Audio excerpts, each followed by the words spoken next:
This KFAN podcast is sponsored by Builders and Remodelers, exclusive Twin Cities provider of Elements Windows. Get the highest quality windows at unmatchable value. Visit buildersandremodelers.com for more details. Hello, it is Ryan, and I was on a flight the other day playing one of my favorite social spin slot games on ChumbaCasino.com. I looked over at the person sitting next to me, and you know what they were doing? They were also playing Chumba Casino. Everybody's loving having fun with it. Chumba Casino is home to hundreds of casino-style games that you can play for free anytime, anywhere. So sign up now at ChumbaCasino.com to claim your free welcome bonus. That's ChumbaCasino.com and live the Chumba life. Sponsored by Chumba Casino. No purchase necessary. VGW Group. Void where prohibited by law. 21 plus. Terms and conditions apply. This is your What Could Possibly Go Wrong leader fan radio network. Excuse me? And KFAN.com. 1 minute and 48 seconds past the hour of 3 o'clock Central Daylight Saving Time. It is a Thursday edition of the Bumper to Bumper program on a, I think, a very pleasant summer weekday afternoon here in the Twin Cities of Minneapolis and St. Paul. Maybe a little warm for some people. Currently 86, but I don't think the dew point, when I walked, the dew point was not oppressive. It didn't feel oppressive. Just felt warm because of the heat and the sun. Dew point 57 right now. Oh, that's high. That is kind of high. Yeah, 60s is where it gets 60s is where it gets steamy. Okay. Oppressive. So in that ballpark. We're delighted you're around or along for today's extremely bumpy ride. My name is Dan Barreiro. I'm the ringmaster over this particular circus. Guardsy produces the show, once upon a time called the Savvy Afternoon Gabathon. Well, actually, that's inaccurate. The Chad and Barreiro show was referred to as the Savvy Afternoon Gabathon. I think that was an Adam Platt designation. Am I wrong? I don't remember. Yeah. Somebody will. We have people who remember this show better than I do. True. And I've been on it, obviously, since the summer. Well, going back to Chad and Barreiro days, the summer of 1992. In fact, if we did a deep dive, what is this? This is late June, right? June 19. Yep. I want to say the beginning, the infancy of the Chad and Barreiro show might have been right about now. Maybe August, right in this range. Somebody can do the research on that, too, if they care. I think we've done it before. On the Chad and Barreiro show? Yeah, there wasn't like a big, front page proclamation on the Star Tribune. There was not. But back in the day, they would have like radio listings in like the box score section. That's right. Of the newspaper. Because I remember looking and it'd be like, Twins, Mariners tonight. Right. And then they would list talk shows? Yeah, I don't even remember. It was strange. I'm surprised, given how much resentment and fear and loathing there was about any of the Inkstein wretches amongst us crossing over to the big, bad, unprofessional bombastic world of radio. It was almost like the TV listings. They would throw out, here are the sports that are on TV this week, and then also on radio, here's who's talking. All right, I'll take your word for it on that. So, like Royce and Souchere were in there, you guys were in there. Minnesota might be able to. Yeah. Minnesota's good at researching everything. So, Dan, Minnesota might indeed be the answer. Bradshaw and Bryant KFAN text line is open at 64686. Want to remind you that we will talk puck tonight with Russo Radio. He is scheduled for 4:30, so we'll put a bow on the Stanley Cup final. It's done. And the Florida Panthers, for the second consecutive year, have won the Cup. By the way, where are you on the question of, it's the immediate question when somebody repeats is, the Panthers have a dynasty? And I think in 2025, this period in sports history, I think 2 straight titles is pretty close to dynastic. It's not historically, but I think it might be now. Don't you? And were they in the finals? Is it 3 straight years? I think I was just Googling how many straight finals and also just playoff appearances because they've been in the mix for a while. So it's been the other thing we do now. It's not so much dynasty, but it's team of the decade. Yeah, right. Whose decade was this? Yeah. And which Florida teams That's true. Decade is it? Is it these guys or the other Florida team? It's probably the other team, kind of, depending on where the cutoff is. And we got nothing. We had literally nothing. I know. Stunning. It's remarkable as well. But we got Kaprizov, so all's well. For now. Oh, yeah. I haven't seen a contract extension. Is July 1... Are we going to sign him before? If we're going to sign him before July 1, or do we have to wait till after July 1? I can't remember. That's why Russo's on at 4:30. Okay, he'll answer all those questions. Kind of details. Dr. Dan's inbox, 5:30. So plenty of time to text, or email, probably the better way, Guardsy, unless you have his text number or his phone number.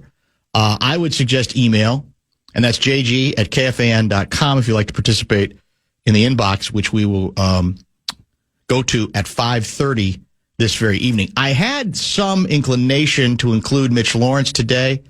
NBA Finals might wrap up tonight, also in Game 6 in Indianapolis, Indiana. But I kind of wanted to keep the 3 o'clock hour open a little bit because we did not, on this show at least, explore in much detail and depth. Do you remember the hubbub surrounding what Bailey Ober revealed, that the Twins pitcher, obviously, and this was, I think, last week. So he struggles. I think he got pulled in the 5th inning against the Rangers. And after that game, he went public with the fact that he'd received death threats. And I think in his case, what particularly concerned him was the Twins lost that game 16-3. He gave up 7 runs, 6 hits, 6 walks, pulled with 2 out in the 4th, I should say, and the team down 7-1. 4 of the 6 hits he allowed were home runs. And I believe my recollection is he said, here's the I don't have the exact quotes here, but I think part of it for Ober was, I think his family was, if not named, just mentioned about, killing them too. Something to that effect. And it opened the door again to an ongoing discussion. This isn't the first time, obviously, this has happened. And it's clearly something that no player should have to deal with or endure.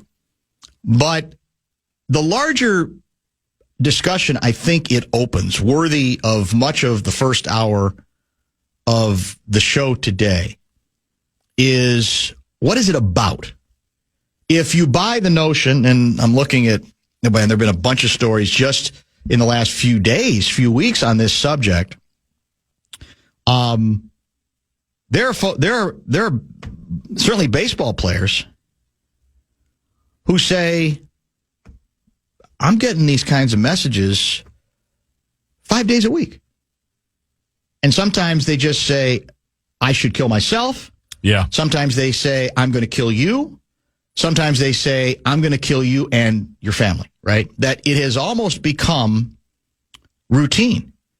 Here's a direct quote from Washington Nationals first baseman Nathaniel Lowe. That's just what you kind of sign up for. And then he adds, and that's what gambling has brought into the game. Mm-hmm. I wondered if this was the payoff. That's the crux of this. Is it, the popular notion is, this has reached new levels, not simply because of the social media, landscape that we all are a part of, whether we want to be or not, or connected to in one form or another, but it's that, in addition to the proliferation of not just betting, but live betting and prop betting. That those things have taken this to a whole nother level, to where death threats are now, quite frankly, as common as 5, 6, 7 days a week. And pretty much every player quoted in this particular story, this is a Washington Post story just from June 14. So it may have even been, by the way, inspired by what Bailey Ober had said. You want his quote quickly? Yes. He mentioned that his wife was recently sent death threats, including one that he called, quote, too specific, that had a plan to do something. And here's the other quote. I think every single guy in here has probably experienced it. It usually doesn't bother me too much, but Tana was getting them and kind of specific stuff about our kids. Right. That's where it kind of irks me and crosses the line. So, how much of the discussion and discourse is motivated by people who are looking for reasons to say, with this proliferation of gambling and the marriage of the gambling industry with the various sports leagues, I mentioned it at the start of the show, what could possibly go wrong? That for those who are anti the proliferation and this new association between, relatively new, association between sports entities and betting, do they want to believe, yeah, this is all about that because they're anti-betting in the first place? That's what makes this rather tricky. But I think logically, in fact, this is what really got me going on this, to get back to this subject, was I'm just going to read you this tweet, because it kind of says it all about where we are when it comes to sports betting in 2025. DraftKings has started a PAC, as in PAC, as in we're in it with the legislators. We're going to lobby. We're going to lobby just like everybody else lobbies to try to curry favor with the people who might make important decisions regarding bills, etc., that might in one way or another affect us, make it easier for us to proliferate even more than we already have, or might make it a little bit harder. For the record, Americans legally wagered $147.91 billion on sports last year. That's with a B. $147.91 billion on sports. And somebody responded to the PAC tweet with this: as policymakers only begin to realize the great damage these apps do to addicts, especially young men, the companies will grow to such size and political power, it will be very difficult to dislodge or regulate them. That may be where we already are. There may be, even if you feel like you want to go back or you want to try to convince the leagues that you don't really need that extra money. Good luck with that. These new relationships. Look at all the damage that's being done here. That it may be past that point where that's even tenable or even possible. There's a lot of tentacles to this story. Text me via the Bradshaw and Brian KFAN text line at 64686. Because for me, I think it strains credulity to think that the proliferation of gambling, the number of these prop bets, and the ability to, by the way, in some cases, I don't know if you heard this one, athletes have said they have eliminated their Venmo accounts because they've received notification that, you jackass, your screw up cost me, I don't know, $3,000, right, and you owe me that money. Wow. And you can send it to me. Here's my Venmo information because I now have your Venmo information. That's the absurd place we seem to be.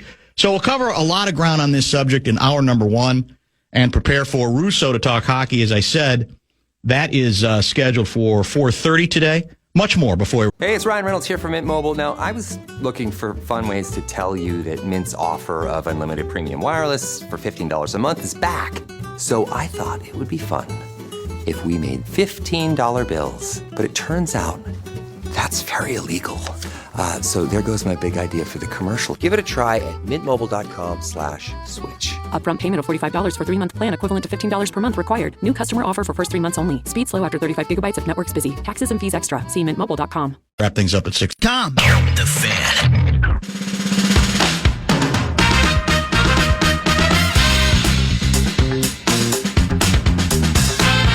Check out our contest page now. See how you could win a pair of passes to an advanced screening of Jurassic World Rebirth, starring Scarlett Johansson and Jonathan Bailey, in theaters July 2nd. KFAN.com, keyword contest. Let me set this story up in a little more depth before we maybe offer some more opinions and try to drill down on the story. And the story is, once again, lots of, as I guess you could see, reflection on the proliferation of sports gambling and the number of athletes, including, of course, Bailey Ober from a week ago, who now say that it's fairly routine that they get death threats. And in some cases, it's now being ratcheted up to not only are the players themselves being threatened, family members also being threatened. This is from the Washington Post story on this subject, written by Dave Sheenan and Andrew Golden from, looks like it's dated June 14.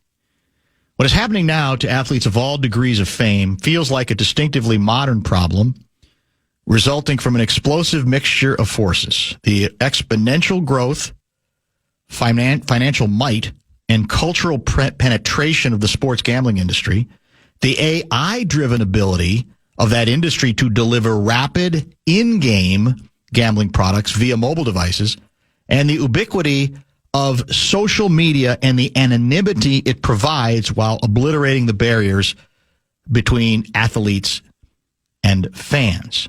The dynamic is exacerbated by socioeconomic trends such as the widening economic chasm between fans and athletes and the rampant disaffection sociologists have identified in young online males. Interesting quote here from Nationals right-handing pitcher Josiah Gray. People get this idea like this big baseball player making a great amount of money. I see them out there living their lives happily with their family while they're pitching poorly. So they say, you shouldn't be living happily with your family. You should be lamenting your rough outing or your rough day at the plate and then trying to ruin your day that way. More about psychology and how players are easily accessible through social media. I think that's a great, incisive quote from a baseball player. I mentioned earlier, now commonplace for gamblers to track down an athlete's Venmo account and request money to cover the cost of a lost bet, often including the nasty or threatening message with their invoice. Occasionally, far more rarely, an athlete picks up their phone to find a tip has been sent to their Venmo as thanks for a winning performance. Golfer Scotty Scheffler. That's why I had to get rid of my Venmo, because I was either getting paid by people or people were requesting me a bunch of money when I didn't win, which is stunning to me. I'd not heard. Crazy. No, I had never heard that part of it. They mentioned that even athletes who at one time might have toiled in relative anonymity, offensive linemen, backup catchers, now become part of the story. Fair game to disgruntled bettors on the wrong end of a losing prop bet. Placed as something as specific as a basketball player's rebound total, or here's the best one for me, or the first player in a football game to score a touchdown. And then there's some more quotes from players talking about how bad it's getting. The speed of gambling, the intensity of gambling, they've increased exponentially. We fundamentally changed the way people gamble, is the way a certified gambling counselor put it at Northeastern University. Then social media creates this idea of anonymity. We're familiar with that. We've talked about that in many, many different facets. We shouldn't be quite so surprised when we see an increase in the number of people demonstrating antisocial behavior. One other nugget here that got my attention. This is a quote from Michael A. Bazzelli, Director of Problem Gambling Services for the Ohio Casino Control Commission. You're going to start seeing more problem gambling prevention advocacy in middle schools, and high schools, like you see drug prevention and alcohol prevention. And you probably won't see a massive change in behavior until you do that, until gambling is looked at just as addictive and just as problematic as alcohol and drugs. Ding, ding, ding. I think he's right. I think that's because, again, I'll do the cliche if you'd like. The genie's out of the bottle. We're not going back. And by the way, I'm not here to lecture. But as we've talked about, I'll give you the analogy for me. Occasionally we've talked about this subject. Occasionally we talk about pot and the proliferation of pot. And I've tried to say in both cases, I'm not the Puritan. I'm not here to say you can't do it or, an adult shouldn't have the right to do it. Although in this case, we're talking about a lot of kids and adolescents in some cases. But what I am here, though, I think to say, and it seems to really, people get really defensive about it, is we still should be able to go in with our eyes open if we're going to do it and have honest conversations about what are the ramifications of this. Are there ways we can at least attempt to mitigate it to some degree? And even that gets pushed back. It's none of your business. It's like, well, no, it ends up being everybody's business to a certain extent. So talking about the trials and tribulations, the dangers, shouldn't be that challenging. It shouldn't be where there's some people who seem to be afraid to even have those conversations. That's the same thing as saying ban everything, make everything illegal. But if we're going to do it and we're going to continue to build it, and again, we've got it at this station. I think you do some. I'm not here to lecture anybody on any of this. We're all in this to varying degrees. But that shouldn't mean to me that, like I said, we can't say, well, what are the ramifications of this? What are some steps that one might be able to take? Because I fear this is another one of these cataclysmic changes that I don't even think we fully understand how damaging it's going to be. And, we should be able to discuss all of this without people, you must be one of those Puritan anti-gambling people. No, not necessarily. Same with pot. But we can't examine studies. We can't talk about studies that try to at least send out warning signals about, okay, here's what you wrought going down this road. And if you don't want to reconsider, maybe there are some steps that could be taken to mitigate some of this. My only hesitation on any of this, though, is, I guess, I don't think anybody in any of these stories should be sending the message that, well, can't be all that surprising. You lose a bunch of money on a stupid prop bet, and you're already deep into the betting morass. So, yeah, kind of understandable that you might want to throw out a death threat. That's the wrong message, too. We should never tacitly go, well, going down this road, yeah, you may not mean it, but it's not all that surprising that you're going to occasionally want to threaten people's, an athlete's children. No, there's never, for me, an excuse for any of that. And I don't want people to think you're almost making an excuse for saying the way these stories are written, which is, yeah, this is if you put 2 and 2 and 2 together, you're going to get 6. And that's where we're at. What do you think? It's amazing that I had not heard the Venmo acquisition thing before, but this just came up again with my sport in tennis, where it's literally an individual. You're betting on an individual to go do something. You're not even betting on a team, where maybe if a pitcher has a bad outing, Byron Buxton can help pick them up. Or if Tyrese Halliburton can't play tonight, Pascal Siakam can play. Tennis is one-on-one, and gambling is huge in all of those. And every time a player loses, the exact same thing happens. And it is a straight line, for me at least, of why does this continue to happen so much? The only legitimate explanation why this is happening more and more, besides just accessibility with social media, is the gambling. Because there's no possible way that anybody can care that much about a June 19th baseball game losing to the Cincinnati Reds, right? There has to be something deeper to it. Correct. So to even pretend to go, we've always had crazies, or people are always going to say stuff, this stuff has been going on, I don't think that's factually accurate. No. The gambling has been the accelerant.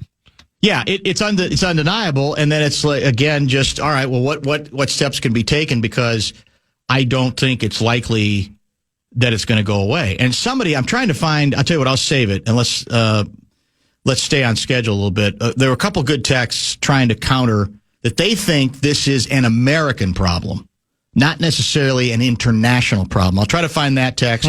Maybe we'll get some reaction to it. In terms of the antisocial behavior that rises to the level of, I'm obviously not going to kill anybody in the family, but I'm still going to throw it out there because I'm PO'd. I lost a lot of money, and I see him in the clubhouse after the game, and he's kind of smiling. I thought that quote from it was a Washington player was right on point. That's part of what ends up fueling this. It's sad, it's embarrassing, but I think there may be some truth to it. Bonus Bucks back on KFAN starting next week. We'll have 9 chances for you to win $1,000 every weekday, every hour from 9 a.m. until 5 p.m. To learn more, head to KFAN.com. Bonus Bucks presented by BigDeck.com.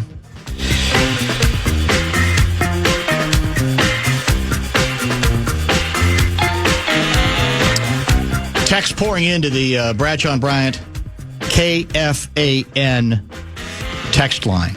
Here's the one I was looking for earlier. This is from John out of St. Paul. European countries have had bookie shops on every corner for decades and don't have this problem. Some Americans simply cannot accept that they make stupid bets. Is this an American problem?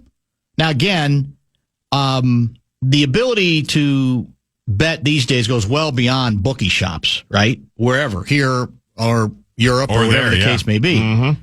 But do we have any solid evidence that there's a big distinct? Because, look, the same sports that are big here aren't as popular in, across the pond, but they certainly have a lot of sports that are very popular there. So, are we saying soccer players aren't getting death threats? That's what I'm wondering. I would imagine that they are, or that they do. Yeah, some soccer players have been murdered in the past, including a goaltender. Now, that didn't have to do with a bet, I don't think.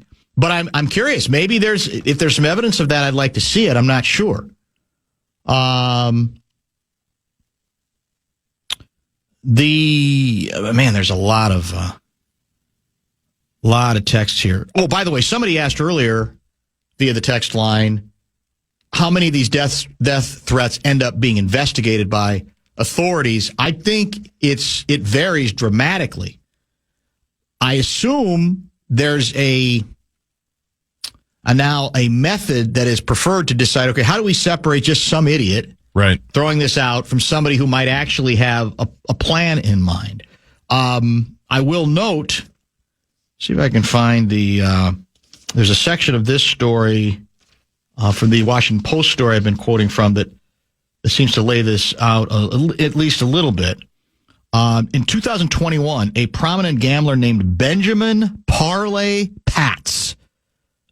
Benjamin Parlay Pats. Do you remember him? I don't. It's a hell of a nickname, though. Pleaded guilty to transmitting threats after investigators linked him to more than 300 threatening messages sent to the social media accounts of pro and college athletes, saying, for example, "I will sever your neck open," or "I will kill your entire family." Pats' sentence included 6 months of home detention and 36 months of probation, but no prison time.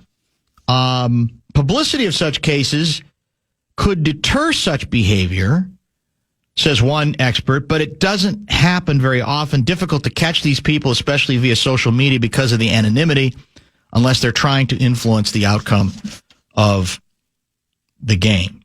So I don't know. What rises to the level legally that you can nail somebody for this? And how much manpower do you have to investigate these sorts of things? I'm sure teams have security people. Yeah. But there's a legal component of this, right? That you almost have to have the law involved. I would think the security people would be sort of the middlemen and women, right? That they would then, if they have suspicion that it's rising up beyond the normal, that then they would try to go to authorities and say, we think we got some information here. We think we have a name as well, or we have a place you could maybe start the process of figuring out who's behind this anonymous name online.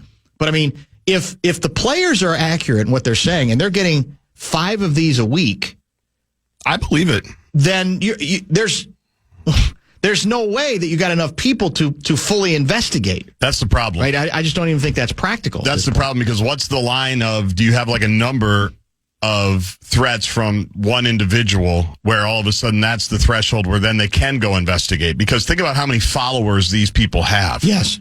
Thousands, tens of thousands, hundreds of thousands, in some cases millions. So just by percentages, even if it's a small percentage, and they've made a bunch of people mad, they're going to get a lot. And you can't chase down every single one because the vast, vast, vast majority, we've seen it, 99.9% of them yes, they're are just people that are mad and they're bitter. But it's the 0.1% that you're worried about. But I don't know how you can weed that out or even start to identify that unless something changes where all of a sudden you see the person or the person's driving by your house or they say, like regular stalking, right? That we've talked about, not to be flippant about it, but that's the problem when you get these. I don't know what you can do other than just file it away and brush it off. Dan, we live in a selfish culture. Everything is about me with no accountability or collation to our own lives. Well, I get that sentiment. I understand the emotion of it. And, it probably sounds naive to say to an angry bettor, you are aware that no one forced you to place this bet, correct? You are aware, and you were aware when you made the bet, that the people who will ultimately determine whether you win or lose on this bet are people. They're human. They're human beings. They're flesh and blood. They're not robotic. Therefore, no matter what research you've done to indicate that they should take care of business, they might not on a given day. You are aware of all that, are you? Or are you just 12 and you don't care? I mean, that if you strip it down, that's sort of how I like to feel about it. But if the numbers reach the critical mass that they seem to be heading towards, then I think culturally there is a larger obligation to try to put in place safeguards. And again, what they are, like I think in Ohio, I read in this story or a different one, you cannot place a prop bet in Ohio involving any college players. Okay.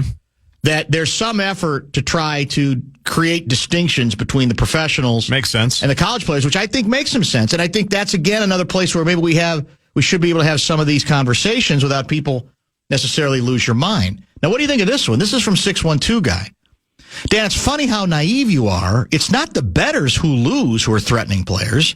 It's the people betting against those players trying to throw off their game. Oh, it's chess? By threatening their families and affecting the outcome of the game. The mob has done this since well before the internet. Now, that's an interesting theory. It's not offered in several of these stories that I've read from reputable outlets. It wouldn't surprise me if it's chess to that extent, and some people who are doing it. I'm not even sure, but I think it'd be foolish to suggest that's the only people doing it. I think it's likely that it ends up being a combination of folks for all different reasons that we probably aren't going to be able to cover all those reasons today. It is possible that some of those are coming in before games to throw people off, but we've also seen, because the players have shown us all the different comments that come after the game, after the result, where they lost somebody some money. So it's probably all of it. That's the unfortunate part. It probably... How many of them could be bots, by the way? I don't even understand how bots work. Can bots do this too? I don't think Can bots give off specific death threats?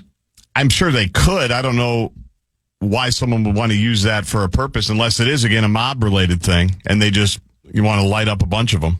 In European soccer, there are many death threats, specifically in my mind against the England national team's black players. Those who miss penalty kicks get barraged by death threats.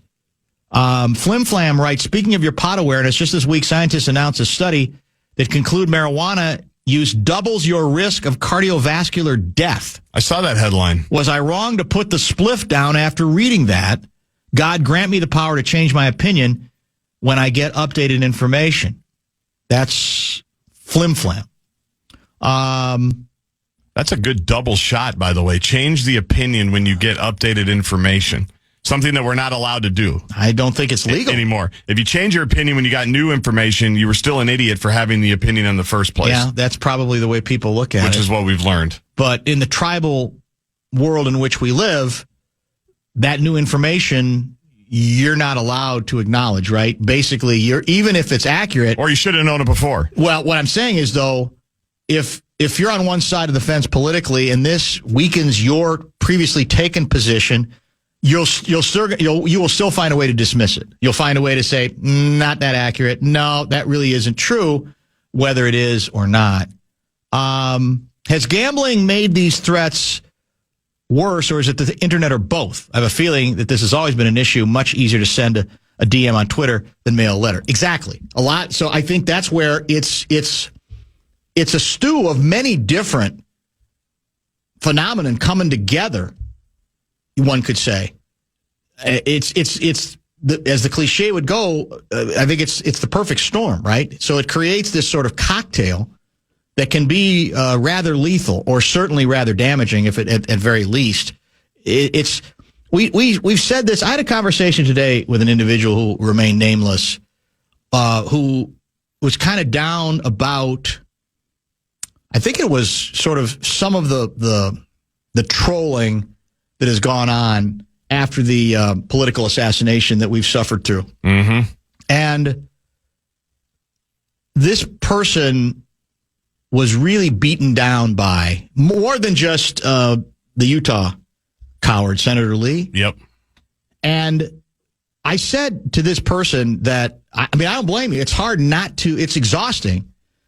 But similarly, I think there were always pretty close to the same number of people who were capable of thinking those sorts of thoughts at the wrong time.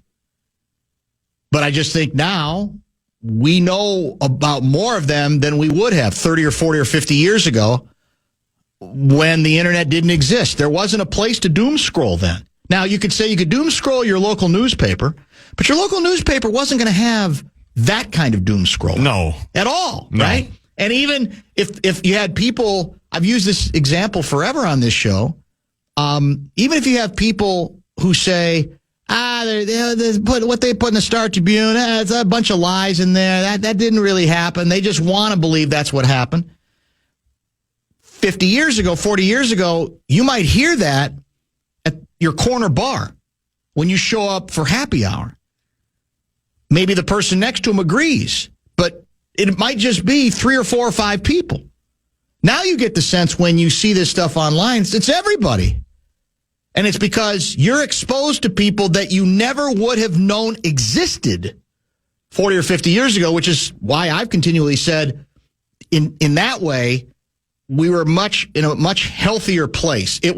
We're better off not knowing some things or not assuming some things, because now we assume that the number of people capable of that kind of trolling is through the roof. Whether it really is true or not, they're the people that we notice, right? We're not going to notice the people who say thoughts and prayers, what a horrible situation, and whether I'm a shark or a jet, this is not a time to be snarky. This isn't a time for me to make any kind of political points. This was murder in an elected official's home, right? We just sort of brush over those, but then we see one, and it's all it takes is one for our blood to boil, correct? Yeah. But it's not so much the blood is boiling. It is just, it's coming. And I don't want to speak for the person you talked to, but I'm guessing they might feel that way too. It's coming. You're waiting for it. That's true too. Which is sad in its own way. Yes. And then unfortunately the comments and the statements are right on time, whether it's the senator or other people. And that's the part that's just kind of makes it a different kind of sad. The situation in of itself is tragic and sad enough. And then you add that on top of it where that part is coming, and I don't see that ever changing either. Even though people go, we got to lower the rhetoric and we got to do all this. Yeah, it won't last. It might last for a minute. It's just never going to change. No. It's a defeating thing for sure. I'd highly recommend the Against the Rules podcast by Michael Lewis, his series on gambling. Really insightful. You're familiar with the Against the Rules podcast? I'm not. I know Michael Lewis, but not his podcast. Who is Michael Lewis? I should have assumed he had a podcast. Isn't he Moneyball guy? Isn't he author guy? I would assume that's the same Michael Lewis. 952 guy, yes, we did mention this. Scheffler revealed that he shut down his Venmo last week. And by the way, for the record, because somebody said, well, how much, the ones who paid off on betting on you, And they wanted to send you a tip. You know, how big was the tip? And he didn't get very specific on that. I'm guessing he didn't get like thousands of dollars. It's probably nothing Scotty Scheffler would notice. Well, that could be too. Given his career earnings at this point. Yeah, very, very true. Let me say again, like Quinn is not unhappy with me, but he's saying, look, we got a lot of sports betting advertising on this station. He mentions Charchian regularly tweets about how Minnesota should legalize sports gambling. I'm not here to lecture. I don't think, to be honest with you, there is any going back. The question I think anybody can have, whether they advertise for these various companies or not, I'm really not here to judge. What I'm here to say is the same as what I've said about the pot discussion. We still should be able to at least have these conversations and try to, fashion programs that might be helpful. Because, the libertarian in me is, if you're an adult, it's not up to me to decide. And the truth is, on sports betting, it is everywhere. But how many states are left that don't have legalized sports betting? I think it's like 12. Okay. So it's so to a large extent, it's here anyway. But I do think, like I'll say for the third time, we should be able to have some of these discussions without people losing their minds. Because I don't think, practically speaking, it's going anywhere. I think the leagues, and I don't know who started it. I don't know which league said, let's get in bed with the betting industry. What the hell? Well, why even pretend? There's too much money. Too many people want to do it. We're going to go contrary to our history, which was to kind of run from any sort of betting association, even the hint of any relationship in that regard. That's why we put them in those two towns. Vegas, Atlantic City, exactly. I guess Reno. We gave them to those two states. Everywhere else, nothing. So we're, I think, past the point where we ain't going to they tried prohibition once when it comes to booze. That didn't go well. I don't think it would go any better because in this case, I think you would just drive this underground, obviously, to a large degree. So it's a matter of, no, it's not lecturing and being puritanical and saying it's got to go away. It's not going to go away, realistically. It's just a matter of, all right, can we do a better job acknowledging some of the concerns and what safeguards are there? And are there any ways, is this too much to hope for, to distinguish between the adult bettor and the kid who's betting, right? The adolescent who's betting. I read that quote, that earlier about, well, basically we're going to have to look at this the same way we do about other forms of addiction. And that includes adolescents, high school kids that apparently found themselves, are more and more finding themselves enmeshed in this. I don't even know how the rules would work. Well, I mean, theoretically, they're educating in middle school like they did for, drugs and drinking and tobacco and everything, right, where it's still illegal for them to do it. It wouldn't be legal necessarily. I assume that would be 18. But I would assume that. But I would assume, not being naive, that a lot of teenagers will be able to get their parents' email and use all of that stuff, too, to get their own betting accounts. Here's the other thing. And I think you heard it from one of the quotes from which Washington player did I quote earlier on this? This is from Nathaniel Lowe. That's just what you kind of sign up for. Now, I'm assuming by that he means it's our profession. We're taking the money. And if we're being fair and being honest about it, it doesn't drive contracts, but it obviously has become a new significant form of revenue to help pay for the sports machinery, right? So there is something a little disingenuous about, on the one hand, your hands out. Yeah, okay, if this helps keep our salaries up, I'll take it. And then I'm going to lose my mind when I get these death threats, which, again, no one should have to tolerate, but 99.8% of them are just stupid words. In fact, to the point where most players don't even talk about it anymore. Not because it doesn't bother them, because it's just become so routine. So that is part of what, drives the financial engine that keeps the coffers as filled as they are, letting players, and teams make the kind of money that they continue to make. To that point, 952 guy, if not for the proliferation of gambling, sports would not have the viewers. Without viewers, you do not have the insane broadcasting money. Without broadcasting money, the players do not have inflated contracts. Long before legalized gambling and prop bets, Fred Cox received a death threat in 1975 for missing a field goal. Nobody deserves death threats, but placing the blame on betting is wrong. It's just easier in this day and age with social media to threaten someone. It's a big component of it, but I don't think the statistics lie. If you make something more corporate, you bring it out of the shadows. You could say in some ways that might be better, but in other ways it means it's going to get bigger and bigger and bigger. Those numbers don't lie. And that does mean, especially when we're talking about kids, there's greater vulnerability. And that gets back to trying to take as many steps as possible, acknowledging that we're probably not going to go back to days in which, in a public sense, in a legal sense, all sports betting is underground and none of it can be, part of the relationship between leagues and, bettors, I guess you could say. Let's do this. I've got a few more texts to get to. I got some other controversies to discuss as well. I've got a postscript to the Caitlin Clark story that we spent some time on early in the show yesterday. Don't forget Russo Radio to put a bow on the Stanley Cup Finals. He is scheduled for 4:30 today. He may have some more Minnesota Wild steam as well. And Dr. Dan's inbox, still looking for entries. Email Guardsy, jg@kfan.com.